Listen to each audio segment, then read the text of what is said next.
E, assim, eles tinham me convidado, né, com essa ideia da gente fazer alguma coisa relacionada à alquimia, né, poesia. E, para explicar um pouquinho para vocês, eu tenho a formação da Escola de Alquimia, que é do Sistema Floral Joel Aleixo. Não sei se alguém já ouviu falar. Então, é mais voltado para uma terapia holística, né? Mas também a gente aprende um pouquinho esses conceitos da alquimia.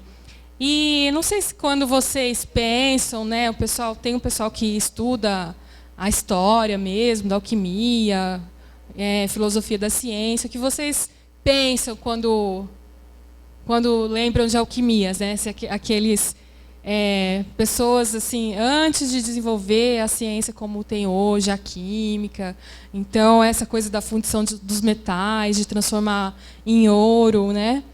É o que geralmente as pessoas costumam associar. Só que, além dessa questão, a gente tem também a questão filosófica, né? Então, essa questão dos metais não é apenas o chumbo em ouro, no sentido material, no sentido financeiro, né? A ideia é transformar o ser humano, quando ele está perdido, fora da sua sintonia, fora da sua essência, e levar ele para se conectar com o interior dele próprio, né? Com a divindade interna. Então, isso seria o ouro. Então, levar do chumbo da personalidade para o ouro do espírito. Essa é mais ou menos a filosofia. Então, esse sentido de uma transmutação, né? Da alquimia como uma forma de transformar não só a matéria, mas também a parte mais sutil, a nossa personalidade, a nossa transformação interna. Então, para a gente entrar um pouquinho nessa sintonia aqui, eu vou pedir para vocês, eu vou fazer um toquezinho com o sininho aqui, tibetano, e a gente fecha os olhos, 1 minutinho, alguns segundos, até menos, tá? E aí, vamos, nesse tempinho que a gente estiver com os olhos fechados, a gente tentar se conectar com a gente mesmo, né? Respirar mais devagar, focar aqui no momento presente, né? Então, tudo que a gente está preocupado, nossas aulas, nosso trabalho, as coisas que estão acontecendo fora, vamos deixar um pouquinho de lado, né? Como se a gente tivesse um chapéu com todas as coisas que a gente está preocupado a respeito. E a gente tira esse chapéu, coloca ali do lado um pouquinho e a gente fica presente aqui, agora. Quando acabar, cada um vai, pega o seu chapéu e vai cuidar das outras coisas, tá bom? Então, por favor, fiquem à vontade, tá? É só um pouquinho de silêncio, vocês vão fechar os olhos. E aí, depois eu vou falar uma frase. Quando eu falar essa frase, já vai acabar, podem ir abrindo os olhos no tempo de vocês.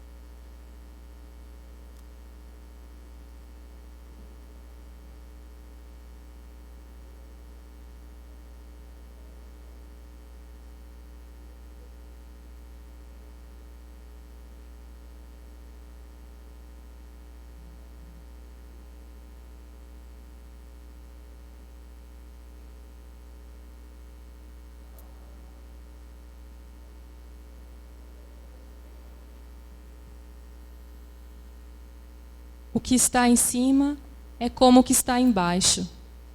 E o que está embaixo é como o que está em cima.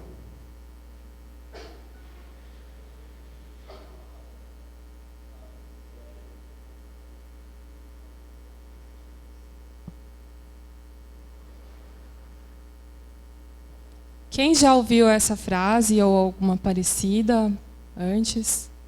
Nunca ouviram nada parecido? Sim, perfeito. Né? É uma das 7 leis herméticas atribuídas, né, ao Hermes Trismegisto, lá no Egito, 3.000 anos antes de Cristo. Então, um dos dos alquimistas, né, do Egito. E essa ideia é o princípio da correspondência, de dizer que o que tem no macro, né, no universo, nos planetas, tem uma correspondência com o que ocorre no micro, com cada ser humano.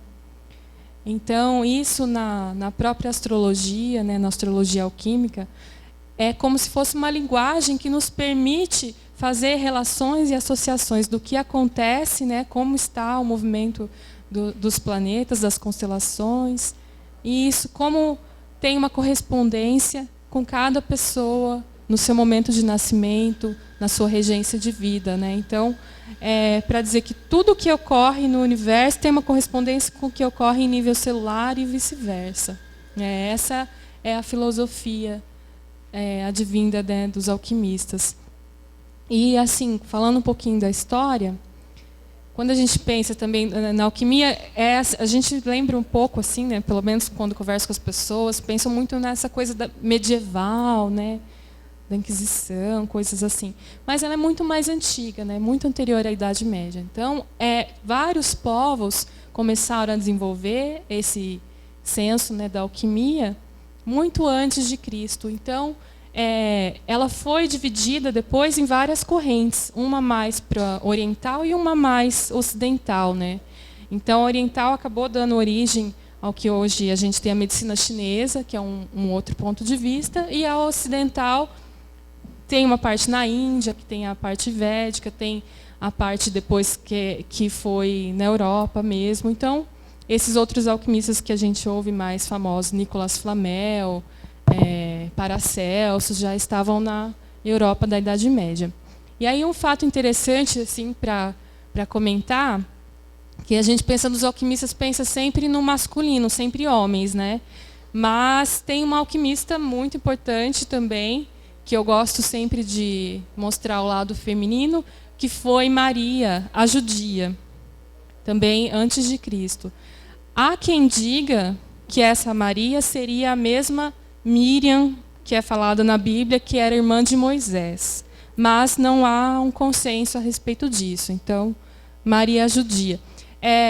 Todo mundo aqui já fez pudim ou viu a mãe fazendo, alguém. O pudim, ele é feito em banho-maria, né? Que é aquela forma de você colocar no recipiente com água embaixo para o calor não ir diretamente.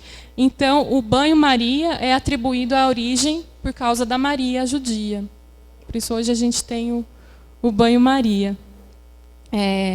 Outra questão mais, né, recente, aí do século XVI, XVII provavelmente, teve um outro alquimista importante, que foi o John Dee, que ele era conselheiro da rainha Elizabeth na Inglaterra. Então, mesmo quando ela tinha alguma questão de guerra, de batalhas, de conquistas, sempre se consultava com o John Dee, esse alquimista.